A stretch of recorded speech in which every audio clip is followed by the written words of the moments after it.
पवित्र सोवळी एकतीच भूमंडळी, ज्यांचा आवडता देव अखंडित प्रेम भाव, तीच भाग्यवंते सरती पुरती धनविद्ये, ज्यांचा आवडता देव अखंडित प्रेम भाव। तुका म्हणे देवा त्यांची केली पावे सेवा, ज्यांचा आवडता देव अखंडित प्रेम भाव। पांडुरंगा करो प्रथम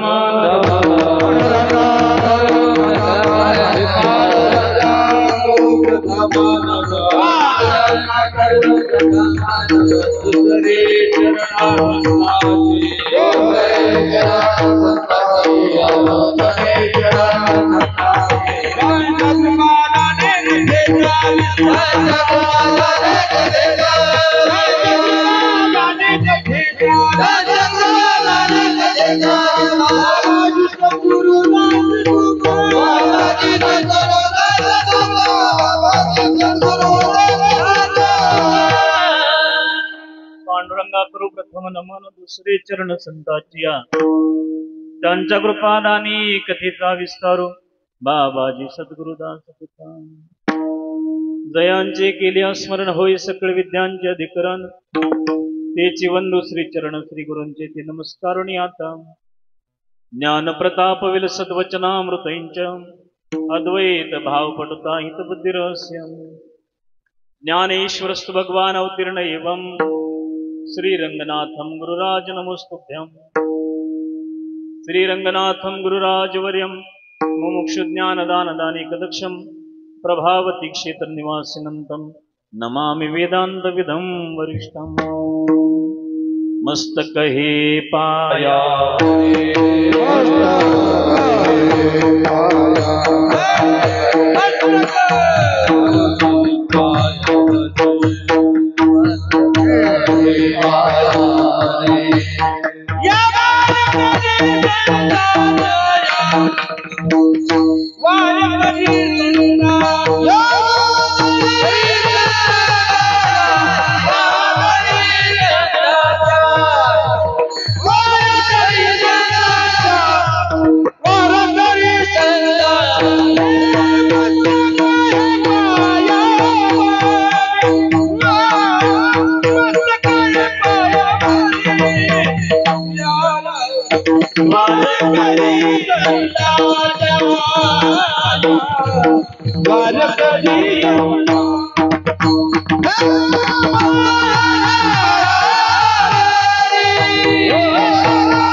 या वारकरी संतांच्या पवित्र सोवळी एकतीच भूमंडळी, ज्यांचा आवडता देव अखंडित प्रेम भाव प्रस्तुत प्राप्त प्रसंगी प्राप्तस्थळी कीर्तन रूपी सेविकाचा निवडला अभंग महान भगवत भक्त विश्वंदे जगद्गुरु श्री तुकोबराय यांचा 4 चरणाचा अतिशय महत्वाचा गोड चिंतनीय या अभंगामध्ये जगद्गुरु तुकाराम महाराज संतांचं वर्णन समाजासमोर मांडतायत। विठाल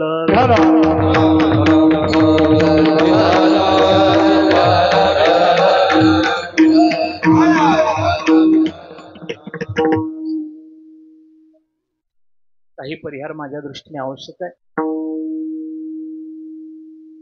वैकुंठवासी परमपूजनीय आदरणीय सद्गुरू मदन महाराज बिहाणी यांच्या ह्या 28व्या पुण्यस्मरणाच्या निमित्ताने संपन्न होत असणारा हा पुण्यतिथी महोत्सव आणि आजचा असणारा हा पुण्यतिथीचा दिवस आणि प्रतिवर्षी आपल्या ह्या पिंपरी घुमरी गावामध्ये हा उत्सव अगदी मोठ्या थाटामाटामध्ये संपन्न होतोय। सर्वांच्या समवेत आणि उपस्थित या परिसरातील काही टाळकरी असतील, माळकरी असतील, सर्व गुणीजन असतील, या सर्वांच्या उपस्थितीमध्ये हा उत्सव या ठिकाणी संपन्न होतोय। हरिभक्तवरायण वैकुंठवासी श्री गुरु भाऊंच्या आशीर्वादाने महाराजांच्या ह्या पुण्यस्मरणाचा उत्सव या ठिकाणी संपन्न होतोय। त्या उत्सवाकरता आपल्या उत्सवामध्ये असणारी सर्व आदरणीय मंडळी आहेत की गेली 4-5 दिवसापासून हरिभक्तपरायण आदरणीय गुरुवर्य स्वामीजी म्हणजे तुंतुनी महाराज या ठिकाणी उपस्थित आहेत, ज्यांच्या व्यासपीठ नेतृत्वाखाली हा पारायण सोहळा संपन्न होतोय। ते हरिभक्तपरायण नाना महाराज खंडगळे आहेत, हरिभक्तपरायण महादेव महाराज पाटील आहेत। त्याचप्रमाणे जी काही सर्व मंडळी या ठिकाणी उपस्थित आहेत ती सर्व गायनाचार्य मंडळी आहेत। संपूर्ण कीर्तनामध्ये ज्यांच्या वाणीला कधीच आराम नसतो ते तुकाराम महाराज आहेत, त्याच्यानंतर सुरेश महाराज आहेत, सतीश महाराज आहेत, म्हणजे ईश्वरासारखा ज्यांचा शांत स्वभाव आहे ते सतीश महाराज आहेत, त्याच्यानंतर सुडके महाराज आहेत। आणि ह्या सर्वांना अगदी अलगद तालातून बाहेर काढण्याकरता सगळ्यांना तालातून अलगद बाहेर काढणारा आमचा विठ्ठल महाराज आहेत। आणि ईश्वरीय ज्ञान ज्यांनी जोपासले ते ज्ञानेश्वर महाराज आहेत। आणि मितभाषी आमचा सुमित आहे। त्याच्यानंतर ज्यांनी सर्व जरा बंदिस्त केले ते बजर महाराज या ठिकाणी उपस्थित आहेत। ही सर्व आदरणीय मंडळी या ठिकाणी उपस्थित आहेत। महाराजांचा हा पुण्यस्मरणाचा उत्सव आहे। आदरणीय ज्यांनी भारूड म्हणजे गवळण ज्यावेळेस परवा दिवशी सुंदर अशी गव्हाणे महाराज हेही या ठिकाणी उपस्थित आहेत। ही सर्व मंडळी महाराजांवर असणारं जे प्रेम आहे, संजय महाराज जे सतत जयाच्या दिशेने वाटचाल ज्यांची असते ते संजय महाराज आहेत। आणि ज्यांना कोणतीच कटकट सहन होत नाही ते व्यंकट महाराज आहेत। विठाला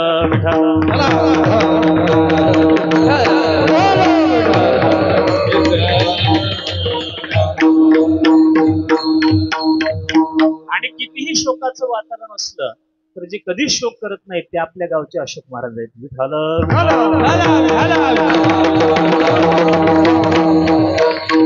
या सर्वांच्या उपस्थितीमध्ये हा उत्सव या ठिकाणी संपन्न होतोय। आदरणीय महाराजांचा हा पुण्यस्मरण 28वा पुण्यस्मरण सोहळा आहे। आणि या पुण्यस्मरणाच्या निमित्ताने परंपरेने गुरुवर्य भाऊंच्या नंतर माझ्याकडे आलेली ही कीर्तनाची सेवा आहे। गुरुवर्य भाऊ ही सेवा करायचे आणि गुरुवर्य भाऊ गेल्याच्या नंतर ही सेवा सर्व पिंपरी ग्रामस्थांच्या वतीने सर्वांच्या प्रेमाने ही सेवा माझ्याकडे आलेली आहे। असो महाराजांचं जीवन माझ्यापेक्षा तुम्ही लोकांनी अधिक अनुभवलंय। पिंपरी ग्रामस्थांवर, पिंपरी गावावर मला वाटत नाही जेवढं प्रेम महाराजांनी केलं, श्री गुरु भाऊंनी पिंपरीवर जेवढं प्रेम केलं तेवढं अनेक कोणत्या गावावर केलं असेल मला असं वाटत नाही। कारण हा जो उत्सव आहे हा महाराजांनी सुरुवात केलेला आहे का नाही। अगदी कितीही 19 वर्ष आधी म्हणजे जवळजवळ हे 48 वर्ष होत आलेत। आणि त्याच उत्सवामध्ये महाराजांचीही पुण्यतिथी सामील झाली। महात्म्यांची दूरदृष्टी केवढी मोठी असते। आणि हा उत्सव या ठिकाणी अगदी दिमागात तेव्हापासून चालू आहे तो अव्याहत आजपर्यंत संपन्न होतोय। गुरुवर्य महाराजांचं जीवन एक अन्नदानाचं आणि ज्ञानदानाचं जीवन होतं। आयुष्यभर ज्यांनी समाजाला अन्नदान आणि ज्ञानदान ह्या दोन्ही गोष्टी मला तर असं वाटतं की ह्या समाजामध्ये ह्या दोन्ही गोष्टी एकत्र देणारा महात्मा या महाराष्ट्र भूमीमध्ये हा एकटाच महात्मा आहे, ते म्हणजे श्री गुरु मदन महाराज विठ्ठल.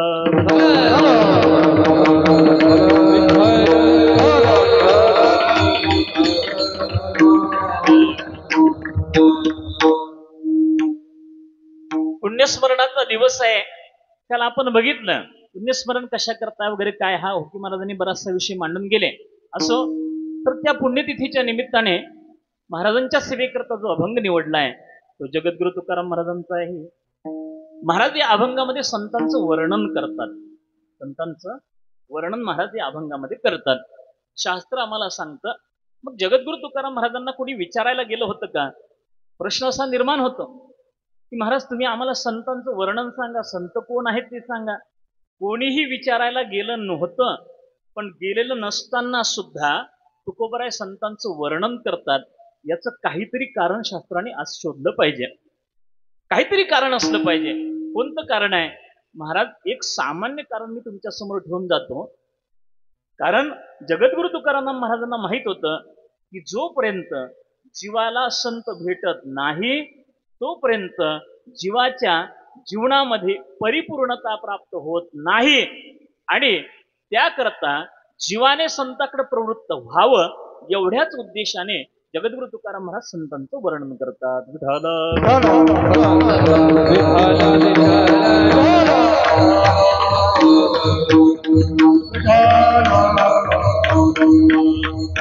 एक गोष्टी शास्त्राने आम्हाला सांगितल्या. एखाद्या वस्तूकडे किंवा एखाद्या व्यक्तीकडे जर प्रवृत्त व्हायचं असेल तर त्या वस्तूचं ज्ञान असलं पाहिजे. एखाद्या वस्तूकडे किंवा व्यक्तीकडे जर प्रवृत्त व्हायचं असेल तर त्या व्यक्तीचं चिंतन केलं पाहिजे. 2. आणि एखाद्या वस्तूकडं किंवा एखाद्या व्यक्तीकडे माणसाची जर प्रवृत्ती व्हायची असेल तर त्या वस्तूचं वर्णन ऐकलं पाहिजे. 3. त्या 3 गोष्टी जर जीवनामध्ये असतील तर प्रवृत्ती होत असते. पहिलं, एखाद्या वस्तूचं ज्ञान असेल. जगामध्ये अशा कितीतरी वस्तू आहेत की ज्याच्या प्राप्तीची इच्छा आम्हाला कधीच होत नाही. ज्याच्या प्राप्तीची आम्हाला इच्छा जीवनामध्ये कधीच होत नाही. का बरं? त्या वस्तूचं आम्हाला जीवनामध्ये ज्ञानच नाही, आणि ज्ञान नसल्यामुळं त्या वस्तूच्या किंवा त्या व्यक्तीच्या प्राप्तीकरता आम्ही प्रयत्न करू शकत नाही. पहिला मुद्दा संपला. मला दुसरा मुद्दा असा सांगायचा आहे की एखाद्या वस्तूचं चिंतन केल्याच्या नंतर त्या वस्तूकडे किंवा त्या व्यक्तीकडे माणसाची प्रवृत्ती होत असते. उदाहरणार्थ, एखादा मनुष्य घरामध्ये बसलाय, घरामध्ये टीव्ही लावून बसलाय. टीव्ही लावल्याच्या नंतर त्याला काहीतरी गुलाबजामुनची समोर ऍड चालू होती, जाहिरात चालू होती. ती जाहिरात त्यांनी बघितली आणि त्याची उत्कट इच्छा झाली गुलाबजामुन खायची. मग मला सांगा, तू गुलाबजामुनचं चिंतन करू लागला, मनामध्ये त्याच्या चिंतन होऊ लागलं, आणि चिंतन करता करताच त्याने लगेच टीव्ही बंद केला, घराच्या बाहेर आला, गाडीला किक मारली, थेट कड्याला गेला, दुकानामध्ये गेला, एक डब्बा घेतला, घरी येऊन तो गुलाबजामुन खात बसला. एखाद्या वस्तूकडं किंवा एखाद्या व्यक्तीकडं माणसाची प्रवृत्ती जर व्हायची असेल तर त्या वस्तूचं किंवा त्या व्यक्तीचं चिंतन घडलं पाहिजे. आणि तिसरी गोष्ट शास्त्राने सांगितली आम्हाला की एखाद्या वस्तूकडे किंवा व्यक्तीकडे जर प्रवृत्ती व्हायची असेल तर त्या वस्तूचं किंवा त्या व्यक्तीचं आम्ही जीवनामध्ये वर्णन ऐकलेलं असलं पाहिजे. विठ्ठल.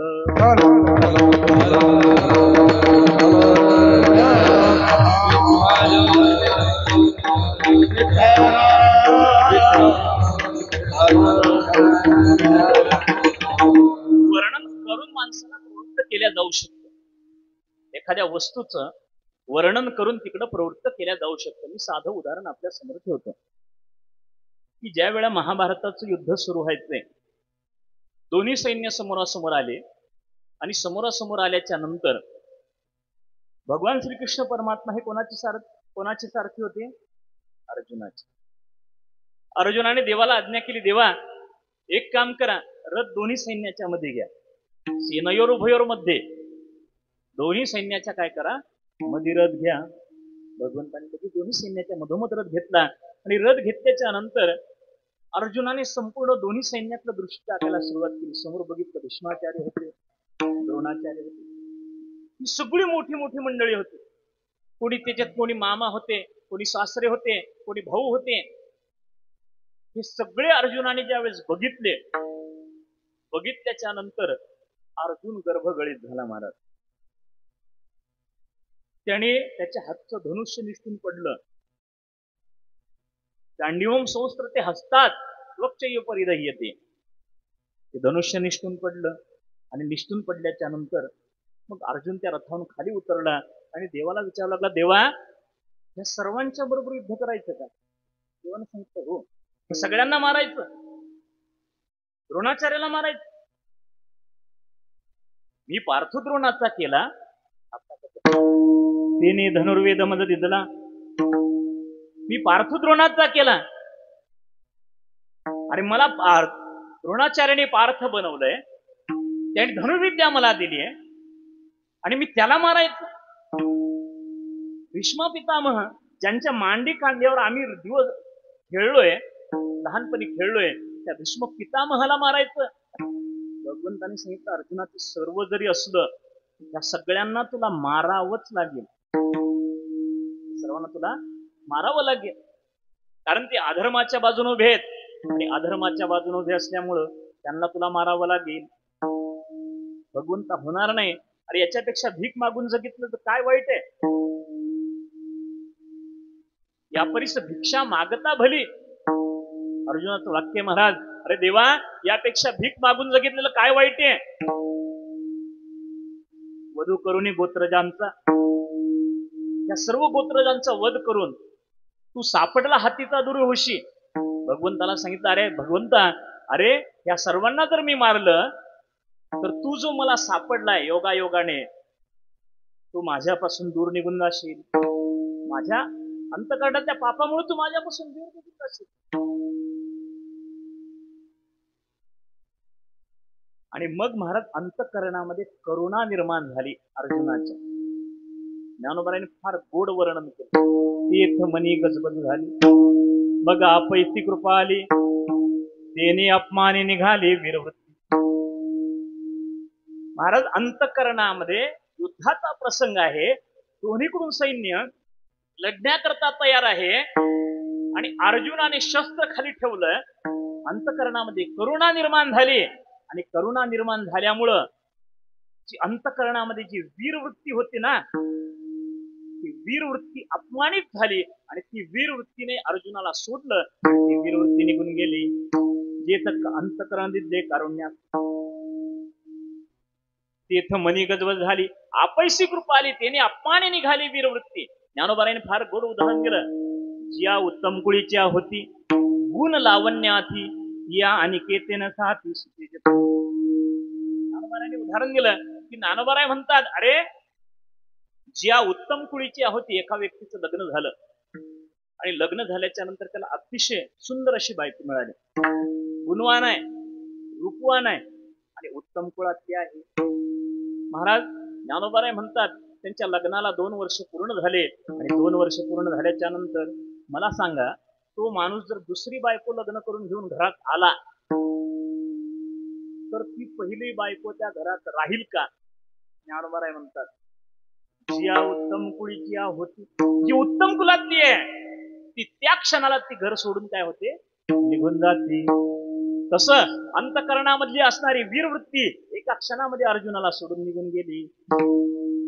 ज्या उत्तम कुळीच्या होती गुण लावण्याती, या अनिकेतन साहती सुतेजपणे, नवी आवडीची निभरे, कामुक निजवनिता विसरे, मग पाडे विनानुसरले भ्रमराजे.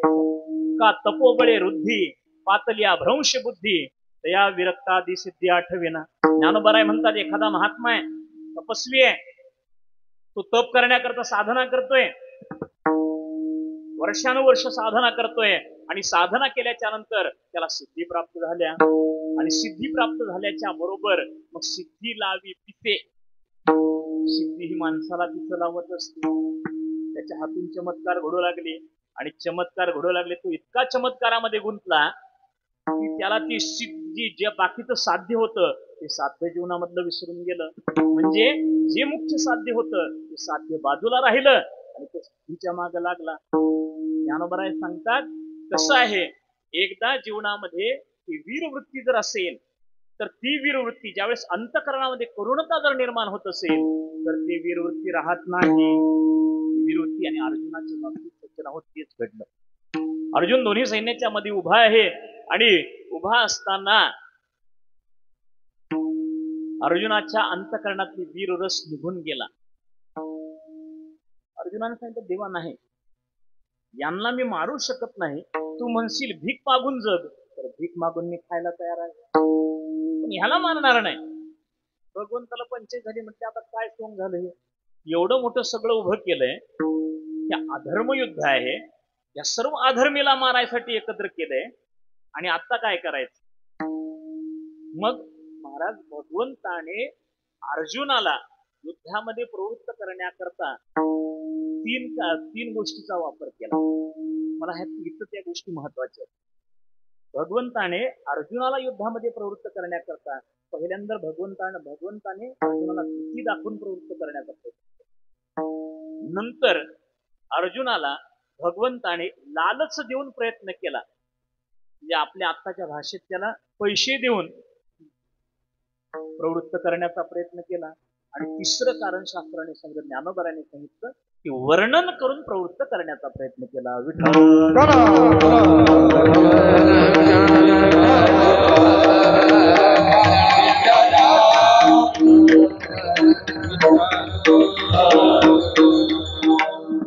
अर्जुनाला भीती दाखवायला सुरुवात केली. अर्जुना, अरे हे कौरव आहेत, त्यांना जर कळालं की तू शस्त्र हातात खाली ठेवलंय, ते म्हणतील गेला रे गेला. अर्जुन आम्हा बिहाला भिलाय, ते तुला नाही तसलं बोलतील, वाईट बोलतील, आणि तुझं पतन होईल. अनेक प्रकारची भीती घातली. अर्जुनाने सांगितलं देवा तू किती भीती घाल, मला युद्ध करायचं नाही म्हणजे नाही. भगवंताला म्हटलं हा भीती घालून होत नाही, ह्याला काही देऊन बघावं. भगवंताने सांगितलं हतोवा प्राप्स्यसे स्वर्गम जित्वा वा भोक्ष्यसे महिम. अर्जुना, अरे हे युद्ध जर केलं तर तुला काय मिळणार आहे माहिती का. हतोवा प्राप्स्यसे स्वर्गम, तू जर युद्ध जिंकला, तू जर युद्धामध्ये मारला गेला तर ह्या स्वर्गामला तू जाशील, आणि जर तू मेलास तर तुला ह्या संपूर्ण पृथ्वीचं राज्य भोगण्याकरता मिळेल. म्हणजे लालच दिली. जसं निवडणुकीमध्ये नेते लोक दाखवतात का नाही, तसं लालच दाखवून आपल्याकडे वळवण्याचा प्रयत्न केला. तरीही काही अर्जुन तयार होईना. शेवटी भगवंताला वाटलं आता काय करावं. शेवटचं हत्यार भगवंताने काय केलं, त्याचं वर्णन करून त्याला प्रवृत्त केलं. एखाद्याचं वर्णन करा घेऊ शकता बा. विठाला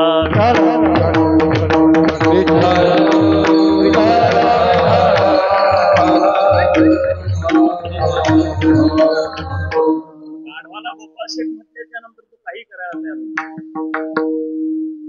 वर्णन केलं पाहिजे. वर्णन करायला सुरुवात केली. भगवान सांगतायत अर्जुना त्वा संग्रामी हरो चिंतला, निवत कवचांचा ठाऊ फोडला, गंधर्वात्वा केला पवाडास. अरे तू कोणाबरोबर युद्ध केलंय, कोणाला जिंकलंस.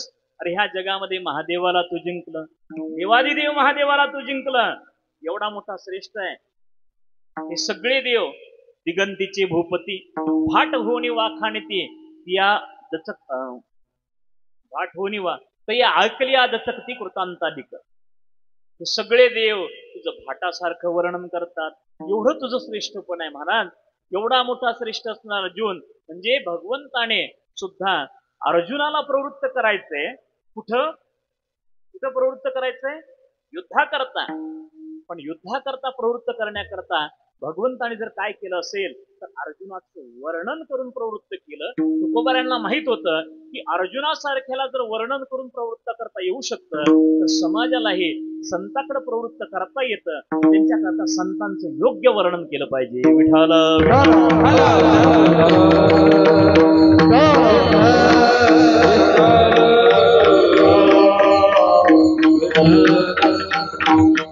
म्हणून तुकोबारांनी या अभंगामध्ये संतांचं वर्णन केलं. ठीक आहे म्हटले महाराज, संतांचं वर्णन करता संतांच्या संगतीमध्ये असं प्राप्त तरी काय होतं. शास्त्राने चिंतन केलं. संतांच्या संगतीमध्ये दोन प्रकारचा लाभ प्राप्त होतो. कोणता लाभ प्राप्त होतो, एक व्यवहारिक लाभ आहे आणि दुसरा पारमार्थिक लाभ आहे. व्यवहारिक लाभ किती प्रकारचा, 6 प्रकारचा व्यवहारिक लाभ संतांच्या संगतीमध्ये प्राप्त होतो. काय प्राप्त होतं, शास्त्राने वर्णन केलं. जाड्यम दियो हरती सिंचती वाची सत्यम मानोन्नती दिशती पाप मपा करोती चेत प्रसादयती दीक्षु तनोती कीर्ती सत्संगती कथे किम न करोती पुंसा. जीवनामध्ये संतांच्या संगतीमध्ये गेल्याच्या नंतर पहिलं काय प्राप्त होत असेल, जाड्यम धियो हरती, बुद्धीचा मंदपणा निघून जातो. काल तुम्ही गावबाचं चरित्र ऐकलं. गावबाचं चरित्र, बुद्धीचा मंदपणा निघून गेला संतांच्या संगतीमध्ये. महाराज जाऊ द्या, अहो माणसाचा बुद्धीचा मंदपणा निघून जातो यात नवल नाही. संतांच्या संगतीमध्ये पशुच्या सुद्धा बुद्धीचा मंदपणा निघून जातो. आमच्या ज्ञानोबरायांचं चरित्र डोळ्याचं म्हणा ना. ज्ञानोबराय शुद्धीपत्रा करता ज्यावेळेस पैठणला गेले आणि पैठणला गेल्याच्या नंतर शुद्धीपत्रा करता त्या धर्मसभेमध्ये त्या ब्राह्मणांच्या समोर सगळे ज्ञानोबराय चौघी भावंड उभे आहेत. शुद्धीपत्र मागायला लागले. त्यांनी सांगितलं, तुम्हाला कशा करता शुद्धी द्यायचं? अरे तुम्ही संन्यासाची पोरं,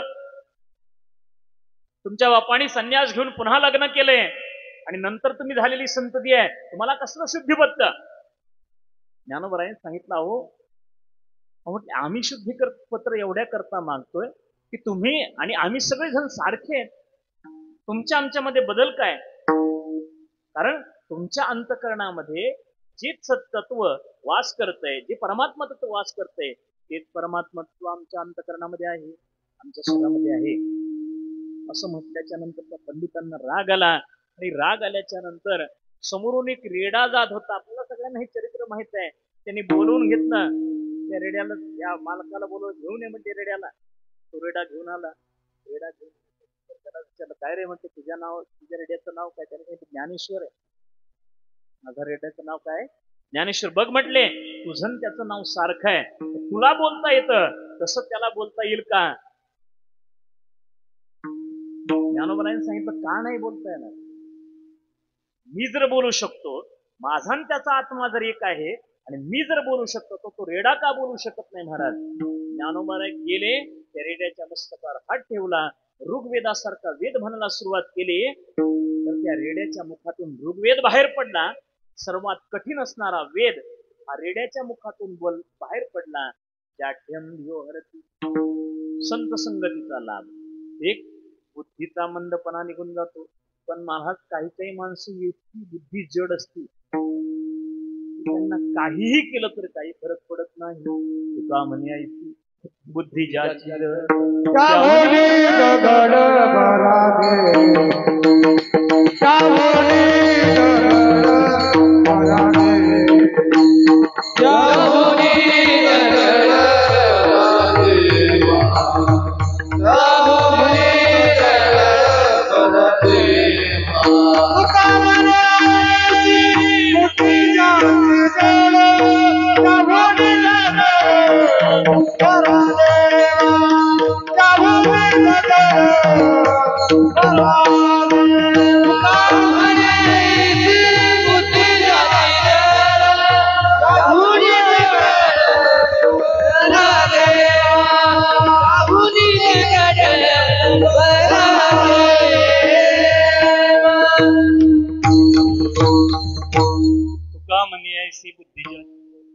त्याहुनी दगड बरे देवा.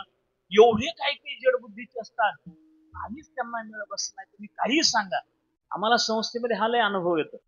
काही काही पोरग, आज परिस्थिती अशी 10वी पर्यंत पोर आहेत, तो 10वीत गेला. आम्हाला तू गेला कसा 10वीत? त्याला क सुद्धा लिहिता येत नाही महाराज. आणि तो पोरगा 10वीत आहे, त्याला 70% तो पास आहे 9वी मध्ये. आता काय करायचं सांगा?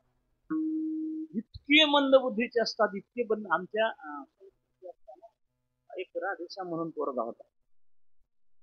तो राधेश्याम एवढा, त्याला काय भानगड होती, लय मंद बुद्धीचा होता. आणि त्यांचे गुरु बजर बाबा.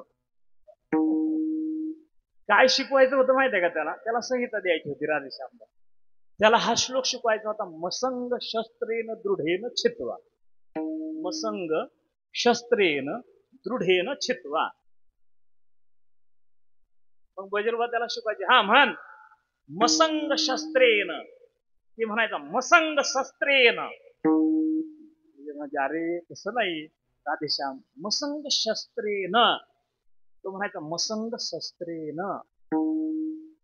मला दोघांची भांडणं लागायची पाळी, शस्त्रेन का शस्त्रेन. शेवट त्यांनी एक एक शब्द सांगितला. म हा म, संग संग, ग मसंग, तो म्हणायचा मसंग, श म्हण श, स्त्रे स्त्रे म्हणायचा, न शस्त्रे न, तो म्हणायचा शस्त्रे न. तो शेवटपर्यंत काय त्याला शस्त्रे न आलं नाही. वजीरबाई त्याला शिकवायचं सोडून दिला. आज तो भागवत कथा करतो.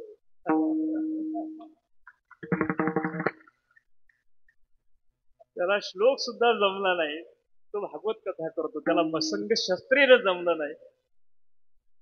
इतकी बुद्धीचं जडपणा असतं.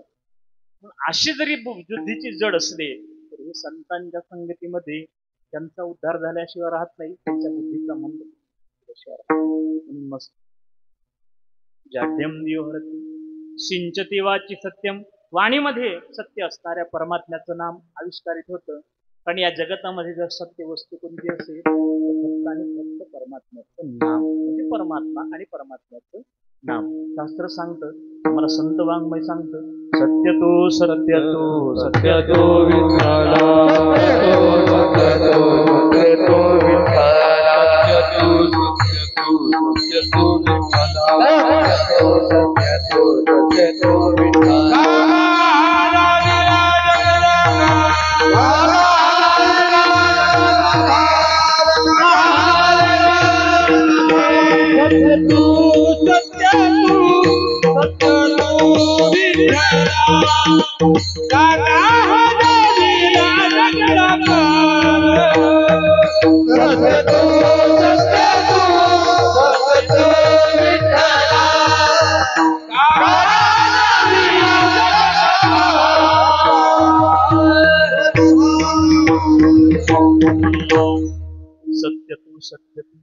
सत्य तू विठ्ठला. 3 वेळा सांगितलं तुकोबाराने, सत्य तू सत्य तू सत्य तू विठ्ठला. 3 वेळा सांगायची काय गरज होती? एकदा सांगितलं असतं तरी जमलं असतं ना. सत्य तू विठ्ठला एवढं जरी म्हटलं असतं तरी परमात्म्याची सत्यता कळून आली असते. पण महाराज 3 वेळा सांगतात. त्याचं कारण आहे. महाराज 3 वेळा का सांगायचं? कारण तिन्ही अवस्थेमध्ये सत्य आहे आणि तिन्ही कालामध्ये सत्य आहे. सगळ्या वस्तू तिन्ही अवस्थेमध्ये सत्य नसतात, तिन्ही कालामध्ये सत्य नसतात. जी वस्तू आम्हाला आत्ता सत्य वाटते ती झोपेमध्ये सत्य राहत नाही. जी झोपेमध्ये सत्य वाटते ती सुषुप्ती अवस्थेमध्ये सत्य राहणार नाही. जे सुषुप्तीत सत्य वाटतं ते जागृतीमध्ये सत्य राहत नाही. जे भविष्य कालामध्ये सत्य होतं ते आता सत्य नाही, आणि जे आता सत्य वाटतं ते भूतकालामध्ये सत्य नव्हतं. म्हणजे तिन्ही कालामध्ये वस्तूचं सत्यत्व राहत नाही. ते विचारसागरामध्ये या संबंधाने फार गोड दृष्टांत केला. त्यांनी सांगितलं, एक इंद्रासारखा बलवान राजा होता. इंद्रासारखा बलवान शूर राजा होता. त्याच्याकडे भीमासारखे शूर शिपाई होते म्हणे. तो राजा आपल्या राजमहालामध्ये 7व्या मजल्यावर झोपलेला असताना, सोन्याच्या पलंगावर झोपलेला, आणि तो राजा झोपलेला होता. बाहेर 2 भीमासारखे शूर शिपाई त्या राजावर पहारा देत होते. त्या दरवाजावर पहारा देत होते आणि योगायोगाने त्या राजाला स्वप्न पडलं आणि स्वप्नामध्ये तो राजा वनामध्ये हिंडायला गेला. वनामध्ये गेल्याच्या नंतर वनामध्ये फिरता फिरता एका कोल्ह्याने त्या राजाचा पाय धरला. पाय धरल्याच्या नंतर काही केल्या तो कोल्हा काही पाय सोडायला तयार नाही. राजाने मोठमोठ्याने शिपायाला हात मारण्याचा प्रयत्न केला, पण एकही शिपाई धावून आलं नाही. का बरं आलं नाही? कारण त्या अवस्था भेद होता. राजा स्वप्नामध्ये होता आणि शिपाई खरे होते. पण त्यावेळेस राजाला ते खरं वाटत होतं, जागृतीतले शिपाई त्याच्या दृष्टीने खोटे होते. तर ठीक आहे, शेवटी त्या राजाला वाटलं काहीतरी करावं, कोणी धावून आपल्या मदतीला येत नाही, म्हणून त्याने तिथं पडलेलं एक दांडकं उचललं आणि जोराने त्या कोल्ह्याला मारलं. ती कोल्ह मेलं. ती कोल्ह मेल्याच्या नंतर राजा तसाच वैद्याकडे गेला. त्याला सांगितलं, हे बघ बाबा, जखम झाली आहे, रक्त भळाभळा येते आहे, अरे ह्याच्याकरता लावण्याकरता मलमपट्टी तरी ती. त्याने सांगितलं, 1 आणा दे, तर मलमपट्टी देते. ज्यावेळेस राजाला 1 आणा तो वैद्य मागत होता, त्यावेळेस राजा सोन्याच्या सिंहासनावर झोपलेला होता. त्याच्या अवतीभोवती सुवर्ण मुद्रा अशा विखुरलेल्या होत्या, पडलेल्या होत्या, पण एकही सोन्याची मुद्रा ही राजाला उपयोगाला आली. मला सांगा का बरं आली नाही?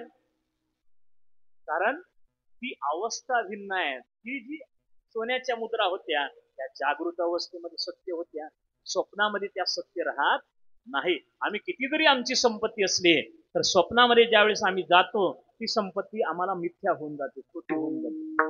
आणि स्वप्नामधली संपत्ती सुषुप्ती अवस्थेमध्ये खोटी होऊन जाते, सुषुप्तीतली जागृतीमध्ये खोटी होऊन जाते. पण ह्या तिन्ही अवस्थेमध्ये एकच गोष्ट सत्य राहते, ती म्हणजे भगवंताचं नाम किंवा भगवान परमात्मा. विठ्ठल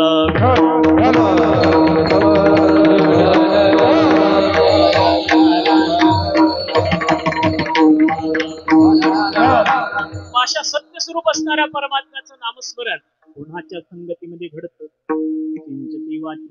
हा व्यवहारिक लाभ आहे. दुसरा लाभ सांगितला, व्यवहारिक लाभ दुसरा कोणता सांगितला? सिंचती वाची सत्यम. तिसरा लाभ सांगितला, संतांच्या सहवासामध्ये काय प्राप्त होतं? मानोन्नती. आमचा मान वाढतो. महाराज किती मान वाढतो? अहो एवढे महाराज लोक संपूर्ण महाराष्ट्रामध्ये फिरतायत.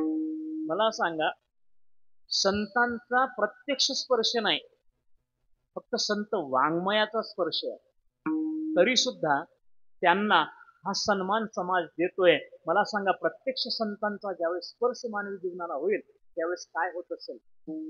महाराज त्रास देण्याच्या उद्देशाने विसोबा खेचर ज्ञानोबारायाकडे गेले. विसोबा खेचर हा त्रास देण्याच्या उद्देशाने ज्ञानोबारायाकडे गेला. ज्ञानोबारायांना त्रास देण्याच्या उद्देशाने संगती घडली ज्ञानोबारायांची. त्या विसोबा खेचरांना भक्त उलडीवाळ असणाऱ्या नामदेवरायाचं गुरु करून ठेवलं. एवढा मोठा मान जगामध्ये वाढवला. हा कोणाच्या संगतीमध्ये? हा फक्त संतांच्या संगतीमध्ये. जे संतांच्या संगतीमध्ये मान वाढत. तुम्हाला आम्हाला आज जी आम्हाला बाहेरची किंमत आहे ती कोणामुळे आहे? ओळखल्या जातं की आपण एखाद्या गळ्यात जरी माळ जरी असेल, एखादा जर बाहेर केला तर महाराज त्याला जी ओळखल्या जातं की त्याची फार मोठी काहीतरी योग्यता आहे म्हणून नाही, त्याला संत वाङ्मयाचा स्पर्श त्याच्या जीवनाला आहे. संत वाङ्मय संताचा जरी नसला तर संत वाङ्मयाचा स्पर्श आहे आणि म्हणून त्याला ते मान आहे.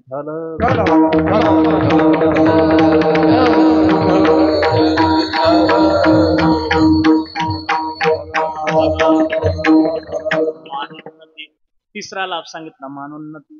चौथा लाभ सांगितला दिशती पाप मपा करोती. माणसाच्या जीवनामधलं पाप निघून जातं संतांच्या संगतीमध्ये. व्यवहारिक लाभ. किती प्रकारचं पाप जाते?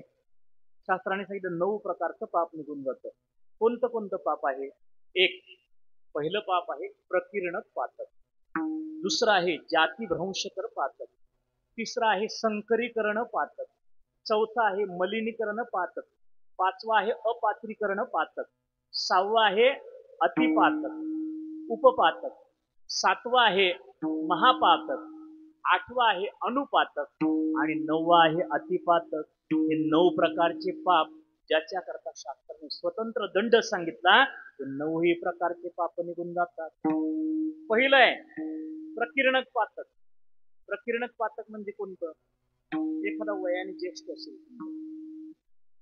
तो ज्येष्ठ असताना त्याला जर आपण एकेरी भाषेमध्ये त्याला आरेतुरेमध्ये बोलत असेल तर असं समजायचं कारण आहे आपल्याला काही त्याचं फल भोगायला मिळणार, त्याला पापच होतं. एकेरी भाषेमध्ये बोलल्याच्या नंतर सुद्धा पाप होतं. लग्न होऊन स्नान करत असेल तर त्यातून पाप होतं. लग्न होऊन भोजन करत असेल तर त्यातून सुद्धा पाप निर्माण होतं. त्याला प्रकीर्णक पातक म्हणतात. त्याला कोणतं म्हणतात? प्रकीर्णक पातक. दुसरं आहे जातीभ्रंशकर पातक. म्हणजे त्याला शास्त्राने असं उदाहरण दिलं, ब्राह्मणस्य रुजकृत्वा म्हणजे एखाद्या ब्राह्मणाला त्रास देणं. किंवा तरी सांगितलं दारू पिणं पाप आहे, मान्य आहे. शास्त्राने असं वर्णन केलं की दारूचा वास जरी आला न कळत तुम्हाला, तुमची इच्छा नाही, पण वास जरी आला तर त्या वासातून सुद्धा पापच तयार होत. बघा, याला म्हणतात जातीभ्रंशकर पातक. काय म्हणायचं? जातीभ्रंशकर पातक. तिसरं शास्त्राने सांगितलं संकरीकरण पातक. संकरीकरण पातक म्हणजे का? हत्ती, घोडा, मेंढी, बोकड असे जे प्राणी आहेत त्या प्राण्यांचा वध करणं म्हणजे ग्रामरण्य पशु ज्यांना म्हणतात.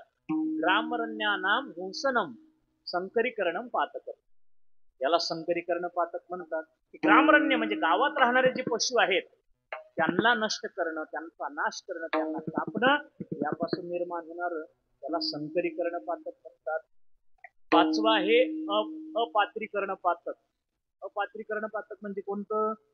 एखादा अपात्र व्यक्ती आहे, त्याच्याकडून दान स्वीकारणं, म्हणजे त्याने ते कोणत्या तरी मार्गाने कमवलेलं आहे आणि ते जर आपण स्वीकारत असेल तर त्या घेणाऱ्याला सुद्धा पापच निर्माण होतं.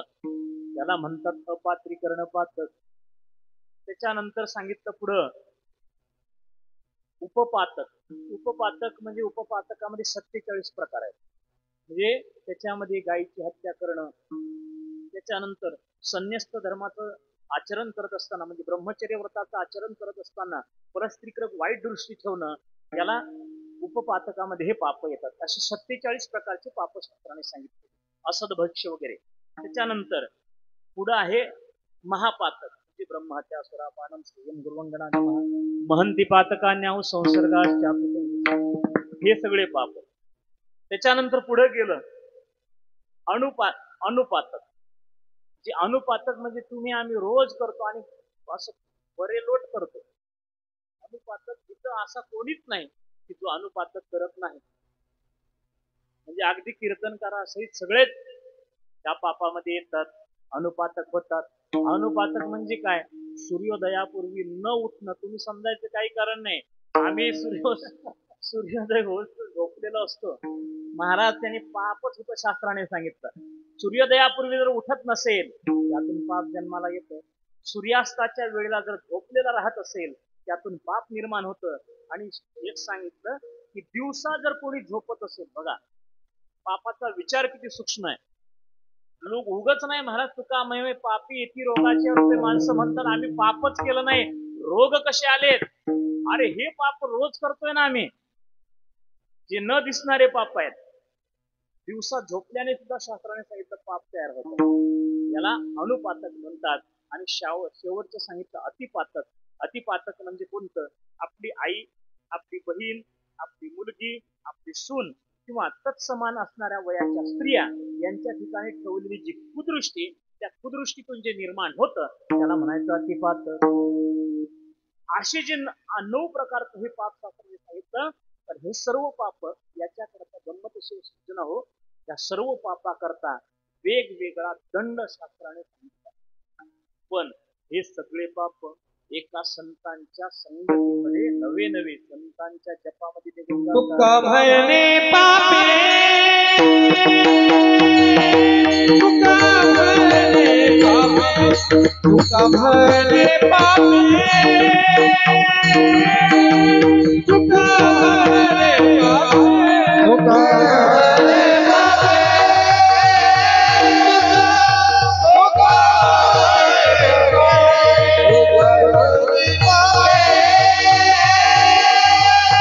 तुका भरणे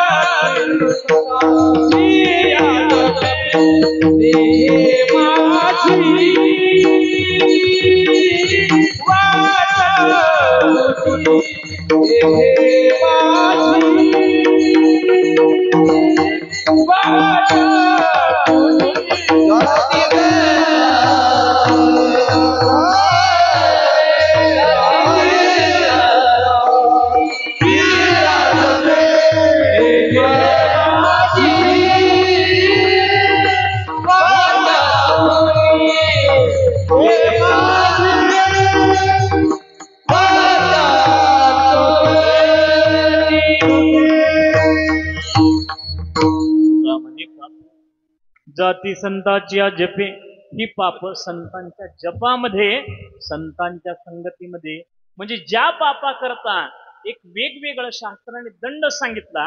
ही सर्व पाप जर कुठं नष्ट होत असतील तर संतांच्या स्पर्शामध्ये, संतांच्या संगतीमध्ये. म्हणून दिशती पापमपाकरोति. पुढचं सांगितलं चेत प्रसाद ते दीक्षु हो, अंतकरण प्रसन्न होतं.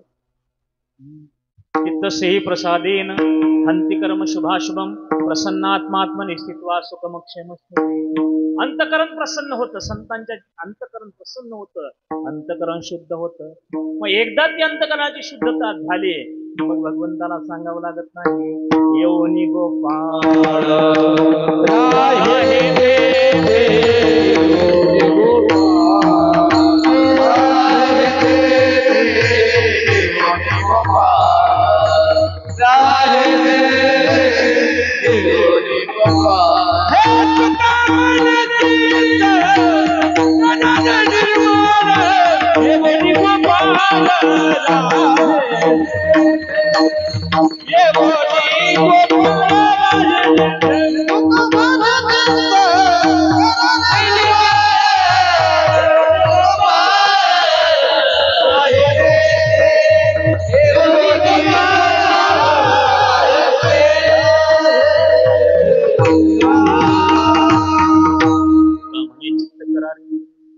योनी गोपाळ राहे तेथे.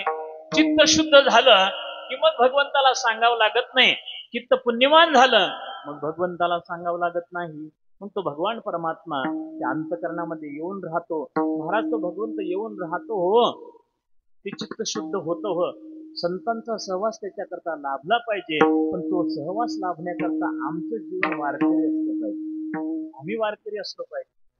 म्हणून काल होके महाराजांनी एक मुद्दा सांगितला होता, माणसाने वारकरी व्हावं का महाराज व्हावं. सरळ उत्तर होतं की वारकरी झालं पाहिजे. एक वेळेस तो महाराज नाही झाला तरी चालेल. काय महाराज वाचून लोकाला सांगून काही बंद पडलेलं नाही. तो महाराज वाचून लोकांचा उद्धार राहिला नाही, पण वारकऱ्या वाचून वारकरी झाल्याच्या नंतर. कारण काय असतं वारकऱ्याचं, गुरुवारी भाऊ सांगायचे, जीवनामध्ये कोणी मुक्त होऊ शकत नाही, पण वारकरी जर असेल तर तो निश्चितच तो मुक्त झाल्याशिवाय राहत नाही. की वारकऱ्याचं जीवन असतं. वारी म्हणजे काय, वारकरी म्हणजे एवढं सोपं नाही. गळ्यामध्ये तुळशीची माळ घातली म्हणजे एवढ्याने वारकरी होत नाही. गंमत अशी आहे, गुरुवारी भाऊ म्हणायचे, जो वारकरी आहे तो पुढे जाऊन महाराज होऊ शकतो, पण एकदा महाराज झाला की पुन्हा वारकरी होत. विना घेणारा कीर्तनाच्या जागेवर उभं राहून कीर्तन सांगू शकतो, पण एकदा कीर्तनकार झाल्याच्या नंतर त्याला विनेकरी विना घे म्हणल्यावर ते घेणार. महाराज गावोगावी अशी पंचायत आहे, गावागावात विनाच मिळत नाहीत, विनेकरीच मिळत नाहीत. लय परेशानी आहेत. विनेची सेवा सगळ्यात मोठी जर सेवा कोणती असेल तर विनेची सेवा आहे सगळ्यात मोठी. आपल्या गावामध्ये 77 अखंड विना असतो ना, बंद झाला. नाही तसं करायचं नाही. ही विनेची सेवा म्हणजे सगळ्यात मोठी सेवा आहे. कोणी घ्या, काय अडचण नाही. काय इतक्या मोठ्या वस्ती आहेत ही विनेची सेवा. कारण एक वेळेस महाराज मुक्त होणार नाही, ऐकणारा मुक्त होणार नाही, वाजवणारा मुक्त होणार नाही, गाणारा मुक्त होणार नाही, पण जी सप्ताहामध्ये विण्याची सेवा घेणारा निश्चित त्याला देवाची कृपा झाल्याशिवाय राहणार नाही महाराज. देवाची कृपा होणार म्हणजे होणार. पण ही गावोगावची परिस्थिती एवढी भयानक झाली की विनेकऱ्याला माणसंच मिळणार, पैसे देऊन सुद्धा माणसं मिळणार गेली. म्हणून बरेचसे त्या 100 वर्ष झाले विण्याचा पहारा चालत. 100 वर्ष कंटिन्यू दिवस रात्र. 100 वर्ष काहीतरी 3 वर्षापूर्वी काहीतरी माझं त्यांनी 100 वर्ष पूर्ण झाली म्हणून माझं कीर्तन होतं तिथं. त्यांनी सप्ताहामध्ये त्यांनी सांगितलं, महाराज आमच्या सप्ताहाला 100 म्हणजे विण्या पहाऱ्याला 100 वर्ष पूर्ण झाले. अखंड विना गावामध्ये चालू आहे. वाघ महाराजांना माहित आहे हो, 12 महिने 24 अखंड विना चालू. काय अवघड झालेलं आहे. विण्याचा पहारा घ्यायचं म्हटलं की लोकांना काय झालं, आम्ही तिथं शेजारी आगड गावामध्ये गुरुजींचा सप्ताह असायचा. आपल्या इथे झालता का नाही गुरु सप्ताह, नारळी सप्ताह असल्यामुळे तो आगडगावला सप्ताह होता. काय भानगड आहे, किती अडचणी असतील. ते आगडगावला सप्ताह होता ना, आम्ही सगळे झोपायला मारुतीच्या मंदिरात असतो. मारुतीच्या मंदिरात आम्ही झोपायला असायचो आणि विणे पहारा चालू राहायचा. सकाळी सकाळी ते एका विनेकराने त्याला बाहेर जायचं, त्याच्याला स्नान वगैरे करून यायचं होतं, म्हणून ते आम्हाला हात मारला, हो महाराज कुठे गे जरा. आता रात्री 9 ते 11 कीर्तन झालेलं, त्याच्यानंतर तासभर भजन झालेलं, नंतर गप्पा मारून पोरं झोपलेले, आता कशाने उडते. फार एक तर थंडीचे दिवस. आता कारण ह्या सप्त्यानंतर तो सप्ताह असायचा, फुल थंडीचे दिवस. त्या मंदिरात असं गार लागायचं, मारुतीच्या मंदिरात. फुल झोपीत पोरं. ते सकाळ सकाळी 5 वाजता ओरडायला लागला, आणि पोरं उठा की लागा, एक तर कोणतरी विना घ्या की. कोणीच होय म्हणायला तयार नाही. आज जागी झाले, पण कोणी काही उचलायला तयार. असं करत करत ती सगळा दुधाचा व्यवसाय आहे जास्त. एकेकाकडे 25-25, 50-50 म्हशी. एक दुधावाला आपलं सकाळ सकाळ गडबडीत चाललं होतं. त्यांनी त्याला बाबा इकडे या म्हणा जरा. ते आलं. आल्याच्या नंतर त्यांनी सांगितलं, म्हणजे अरे काय काय काम आहे बाबा? काय म्हणा, आलोच म्हणा 2 मिनिटात. मला दिला त्याच्या गळ्यात विना अडकतो. गेलं निघून. हे गेलं तसं ते आलंच नाही लवकर.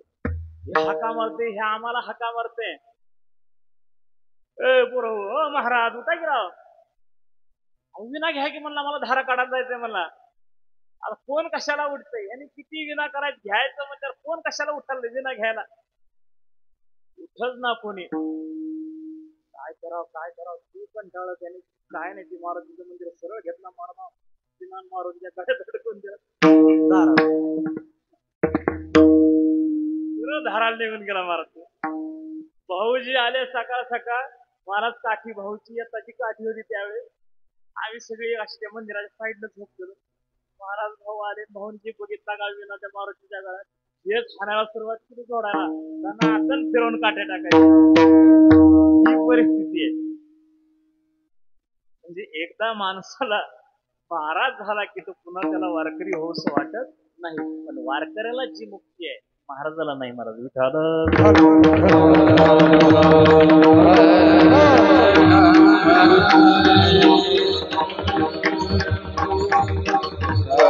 आणि वारकरी होऊन तिथे जर गेलो तर संतांचा स्पर्श होत असतो, आणि त्या स्पर्शामध्ये अंतकरण शुद्ध होतं. माझा 5वा लाभ संपला, आणि मला शेवटचा मुद्दा सांगायचा होता की तनोती कीर्ती. संतांच्या संगतीमध्ये कोणता लाभ होतो? जगामध्ये कीर्ती वाढते. कीर्ती कोणाची वाढली महाराज? महाराज वाल्या कोळ्याची कीर्ती वाढली. काय कीर्ती वाढली? वाल्या कोळी दरोडेच टाकायचा आहे, पण नारदांचा स्पर्श झाला. काय कीर्ती वाढली महाराज? कोळीयाची कीर्ती वाढली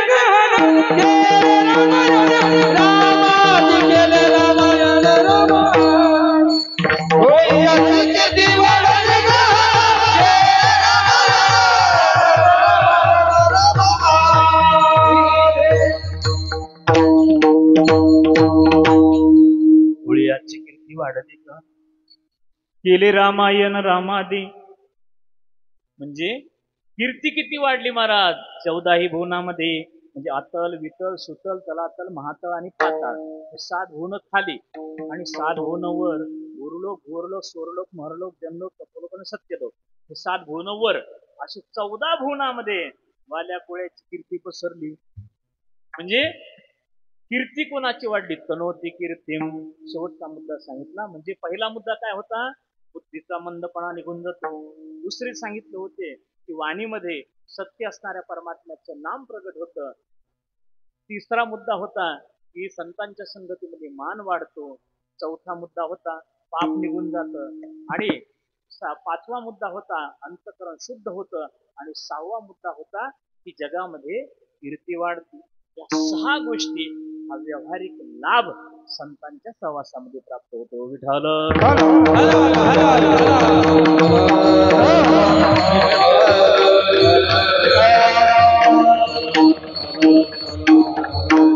ठीक आहे म्हटले महाराज, हा व्यावहारिक लाभ असेल. पण पारमार्थिक लाभ कोणता?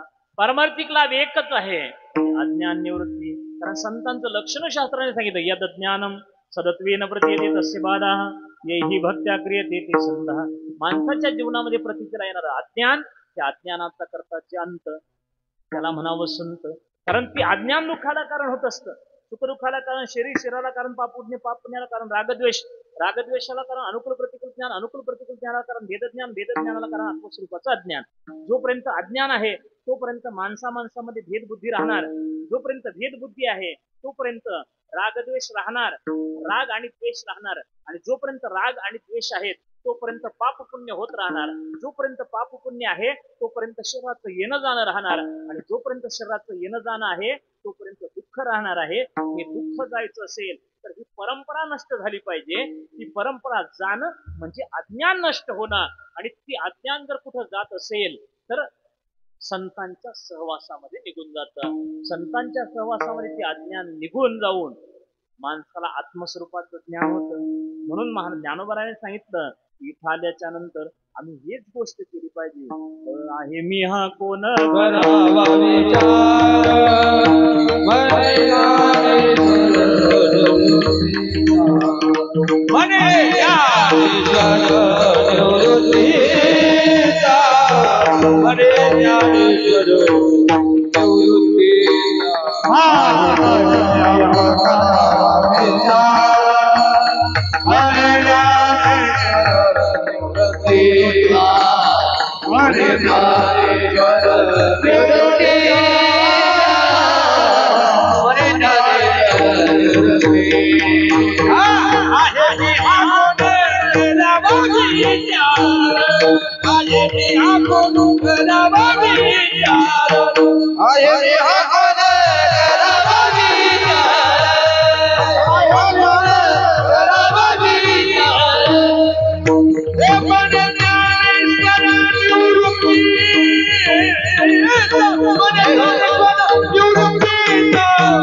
मीचा विचार आम्हाला संतांनी सांगितला. आणि प्रेमीच ज्ञान जर कुठं होत असेल तर संतांच्या संगतीमध्ये. म्हणजे बघा, आपल्याला सांगायचं काय होतं की संतांच्या संगतीमध्ये लाभ प्राप्त होतो. एक व्यावहारिक लाभ. व्यावहारिक लाभ किती प्रकारचा प्राप्त होतो? 6 प्रकारचा. आणि पारमार्थिक लाभ 1 प्रकारचा, म्हणजे आत्मस्वरूपाचं ज्ञान. मग महाराज जगद्गुरु तुकाराम महाराज म्हणतात की अशा प्रकारचा लाभ ज्यांच्या संगतीमध्ये प्राप्त होतो ते संत कसे आहेत? पवित्र सोबने पवित्र सोबने पवित्र सोबने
संत कसे आहेत? ज्यांच्या संगतीमध्ये हा व्यावहारिक आणि पारमार्थिक हे दोन्ही लाभ प्राप्त होतात. ते संत कसे आहेत महाराजांनी सांगितलं, पवित्र सोवळी.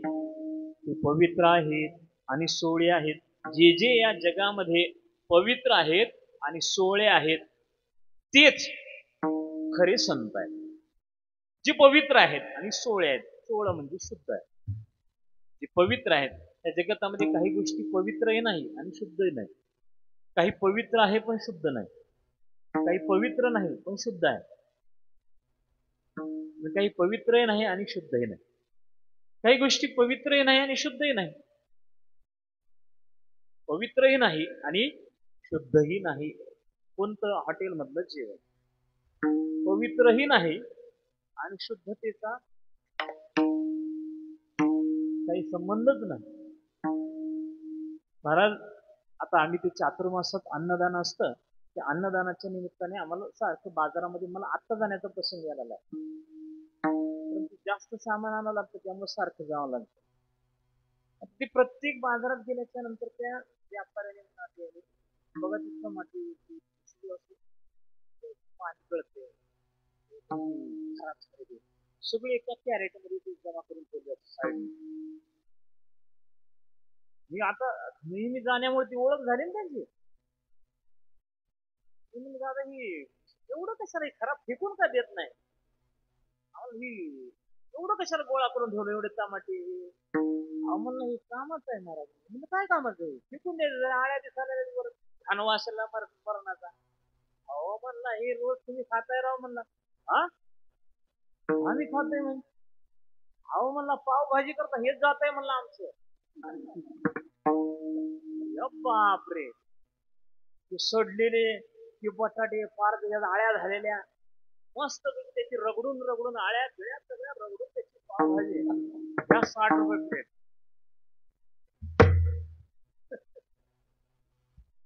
इमानदारीनं आमच्या त्या बाबळगावचा एक शेतकरी आहे, त्याचा सीताफळाचा बाग आहे. चांगली चांगली सीताफळ मला माहित नाही बरं काय, त्यांनी मला सांगितलं म्हणून सांगतो. ते सांगू लागला सीताफळ सगळे. सीताफळात यावर्षी जास्त आळ्या झाल्यात वाटतं आहे ना, सारे लय आळ्या झाल्यात. आम्ही म्हणलं भाऊ हे सगळं माल वायाच गेला की महाराज वाया कसा जात नाही, खरंच नाही जात तरी कुठं माल. ते म्हणला कोकणामध्ये काय नाव सांगते त्यांनी, कोकणामध्ये ते गणपतीपुळे काहीतरी तिथं म्हणला ही सगळं सीताफळ आमचं, ही जी वास तुम्ही म्हणता ना फेकून घ्यायचं, सगळं सीताफळ म्हणता रबडी करता जातात, किसून रबडी होती म्हणला, 100 रुपये ग्लासनं जाते म्हणलं. ते म्हणला त्यामुळं आम्ही कधी येत नाही म्हणला आणि चुकून कधी पावभाजी खात नाही म्हणला. ती पवित्रही तर नाहीच नाही, पण शुद्धतेचा त्याचा कसला संबंध नाही. काही गोष्टी या जगामध्ये पवित्रही नाही आणि शुद्धही नाही. काही पवित्र आहेत पण शुद्ध नाही. चंद्रभागेचं पाणी कसं आहे, पवित्र आहे ना, पण शुद्धतेचा पत्ताच नाही महाराज. आता थोडी थोडी थोडं थोडं स्वच्छता झाली महाराज. आम्ही संस्कृत असताना एक दिवस आम्ही सगळे पोरं आंघोळीला गेलो, उद्या आम्ही सगळे पोरं आंघोळीला गेलो, व्यवस्था नव्हती बाहेर जाण्याची, आणि त्याच्यात ते नेमकं व्यवस्था नाही, टॉयलेटची व्यवस्था नाही, आणि त्याच्यात ते माणसं काठ्या घेऊन उभारलेले चिट्या फुटते सकाळ सकाळ. आता समाज एवढा मोठा, ते जाव कुठं, साईडला बसू दे ना, टॉयलेटची व्यवस्था नाही. काय काय बहादर लय हुशार असतात, ते आंघोळीत कार्यक्रम लावतात.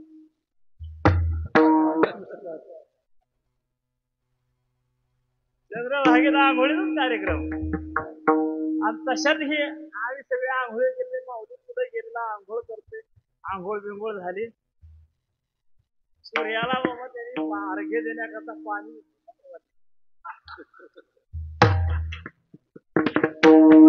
कार्यक्रम थेट माऊलीच्या हातात.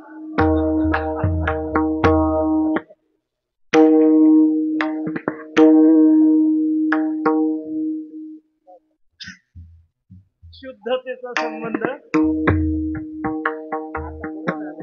आता काय खा खा खाते महाराज. काय सांगा, वारीला आल्यावर हे पंक्ती देणारे असे दणकून पंक्त्या देत, कोणी बासुंदी करतोय. अरे बाबा बासुंदी कर रे बाबा, पण अगोदर पाहिजे मला सांगा की 4 संडा जास्त बांधा बाबा. त्यांच्या याच्यात काही गाभार आहे. एवढी लोक एवढी परेशान. म्हणजे पवित्रता आणि शुद्धता. चंद्रभागेचं पाणी पवित्र जरी असलं तर त्याच्यामध्ये शुद्धता तेवढी राहिलेली नाही. शुद्धता त्याच्यामध्ये नाही. काही गोष्टी या जगतामध्ये शुद्ध आहे पण पवित्र नाही. बिस्लरीच्या बाटलीतलं पाणी शुद्ध आहे पण पवित्र आहे. महाराज आता म्हणजे जागतिक आरोग्य संघटनेमध्ये बातमी दिली होती की सगळ्यात जास्त घातक जर जीवनामध्ये काय असेल तर बिस्लरीच्या बाटलीतलं पाणी आपण जे पित होते. आपल्याला आपल्या विनाशाकडे घेऊन चाललेलं पाणी. मला म्हणलं आता पिवावं तरी काय, पाणी सुद्धा पिऊ देणार म्हणल्यावर आता किती अवघड झालं. म्हणजे ती गोष्ट शुद्ध जरी दिसत असली तर त्याच्या ठिकाणी पवित्र नाही, पवित्रता नाही. पण काही गोष्टी पवित्रही आहेत आणि शुद्ध आहे. ती म्हणजे संतांची भेट, संतांची संगती. विठ्ठल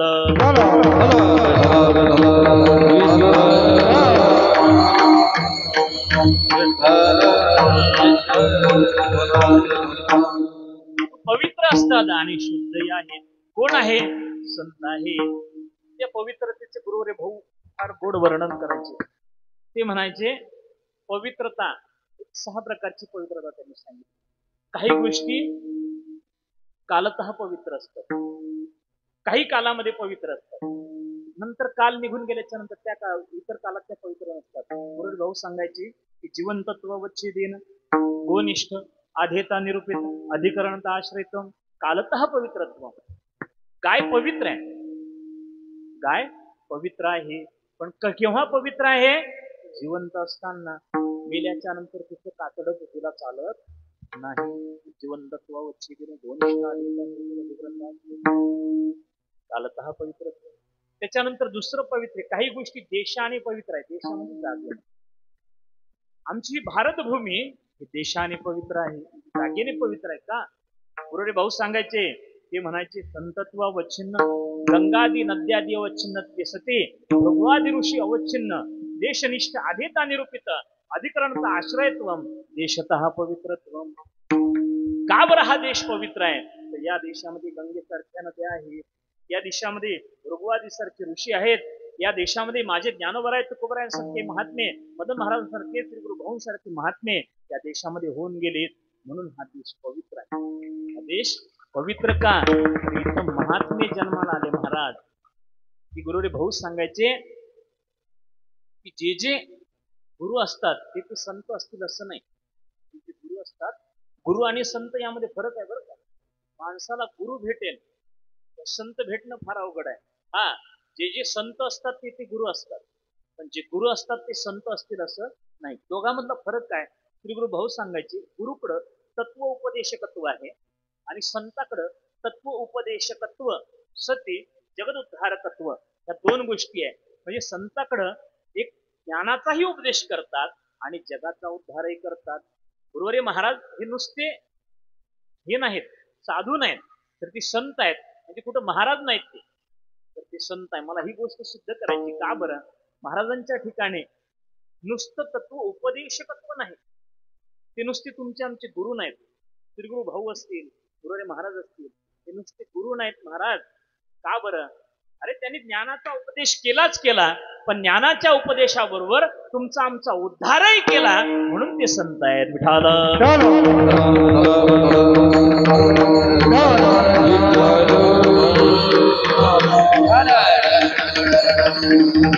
असे संत या भूमीवर जन्माला आले. हा देश पवित्र आहे, देशतः पवित्र. काही गोष्टी जिवंततः पवित्र असतात, म्हणजे जन्माने पवित्र असतात. जिवंतत्व वच्छेदेन, देशनिष्ठ आधेता निरूपित, अधिकरणता आश्रयत्व, जाततः पवित्रत्व. जिवंत असताना म्हणजे जन्माल्याने पवित्रता कोणाच्या ठिकाणी आहे? हरणाच्या ठिकाणी आहे, म्हणून जिवंततः पवित्र. त्याच्यानंतर पुढे जाऊन सांगितलं पावित्र्य कोणतं? त्याच्यानंतर म्हणजे संबंधता पवित्र सांगितलं. काही गोष्टी संबंधाने पवित्र होतात. संबंधाने पवित्र कोणत्या? हरिदासत्व, प्रतियोगिक, दोषी अनुयोगिक, पवित्रनिष्ठ, आधेता निरूपित, अधिग्रंथ आश्रयत्व, संबंधतः पवित्रत्व. म्हणजे हरिदासाच्या संगतीमध्ये माणसाला पवित्रता म्हणजे संतांच्या संगतीमध्ये माणसाला पवित्रता निर्माण होते. पुनीत केले विष्णू पुनीत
संगे आपुलिया दोषी म्हणजे संबंधतः पवित्रता. संतांच्या संगतीमध्ये संबंधाने पवित्रता निर्माण. त्यांच्या संबंधामध्ये जरी आम्ही गेलो, त्यांचा संबंध झाला तरी आम्हाला पवित्रता निर्माण होती. फुलं वाटून घ्या. 10 मिनिटं राहिले फक्त. पोरं कोणतरी उठा, 2 जण फुलं वाटून.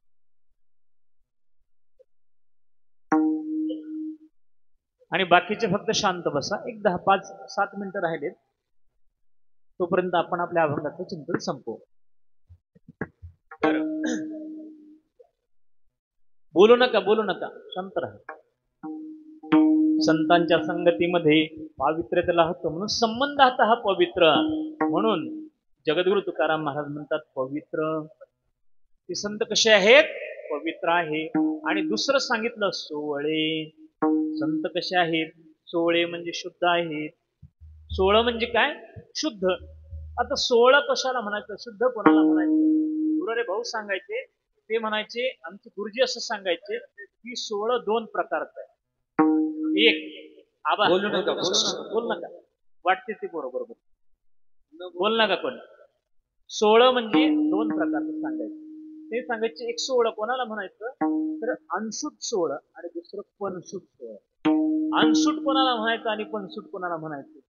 अनसूट म्हणजे थोडक्यात सांगू का, गुरुजी सांगायचे, ते म्हणायचे ज्या कामाकरता जी वस्तू आणली ती वस्तू त्याच कामाकरता वापरणं त्याला म्हणायचं अनसूट. आणि जी वस्तू ज्या कामाकरता आणली त्या कामाकरता न वापरता दुसऱ्या कामाकरता वापरून मग त्या कामाकरता वापरली त्याला म्हणायचं पनसूट. नाही लक्षात आलं? समजा उदाहरणार्थ तुम्हाला एखाद्या ब्राह्मणाने सांगितलं तुम्ही सकाळी सकाळी महादेवाची पूजा केली पाहिजे, नदीवर जावा, घागरीमध्ये पाणी घेऊन या आणि ती महादेवाला पाणी वाहा. तुम्ही आपलं सकाळी सकाळी घेतले, घागर घेतले, ती कळशी घेतली आणि नदीला गेले, नदीला स्नान वगैरे केलं, ती घागर भरून घेतले आणि भरून घेतल्याच्या नंतर तुम्ही महादेवाच्या मंदिरामध्ये आले. आल्याच्या नंतर ते पाणी महादेवाला वाहिलं, महादेवाला स्नान घातलं, तुमची पूजा संपन्न केले. याला म्हणायचं अनसूट. म्हणजे ज्या कामाकरता जी वस्तू आणली ती पाणी कशा करता आणलं होतं? महादेवा करता आणलं होतं. वाहिलं कोणाला? महादेवालाच वाहिलं. याला म्हणायचं अनसूट. आता तीच दृष्टांत घ्या. तुम्ही स्नानाकरता गेला, नदीमध्ये बुडी घेतली, स्नान केलं, कळशीमध्ये पाणी भरून घेतलं, पाणी भरून घेऊन येऊ लागले आणि येता येता तुम्हाला तहान लागली. जवळ पाण्याची व्यवस्था नाही म्हणून तुम्हाला वाटतं चला कळशीत पाणी आहे म्हणून तुम्ही ते पाणी घेतलं आणि थोडस पाणी वरून पिलं आणि नंतर बाकीचं राहिलेलं पाणी हे नेऊन महादेवाला वाहिलं. म्हणजे जी वस्तू ज्या कामाकरता आणली होती, म्हणजे महादेवाला आणली होती, महादेवाला वाहिण्याकरता आणलं होतं पाणी, पण ती महादेवाला न वाहता ते पाणी कुठं वाहिलं? अगोदर पिलं आणि मग महादेवाला वाहिलं. म्हणजे त्याच्या ठिकाणी काय निर्माण झालं? पंचसूत निर्माण झालं. मग तसं आम्ही हा देह कशा करता आणला? देह भजना करता आणला, पण ह्याला वापरला संसारामध्ये. याला वापरला संसारामध्ये, संसारामध्ये वापरून मग परमार्थामध्ये आणला. म्हणून या देहाच्या ठिकाणी पंचतत्व निर्माण झालंय आणि ते पंचतत्व ज्याच्या संबंधाने जाणार आहे त्याला सोहळ म्हणायचं. म्हणून पवित्र सोहळ. एकतीच भूमंडळी ज्यांचा आवडता देव अखंडित प्रेम भाव ढोपार.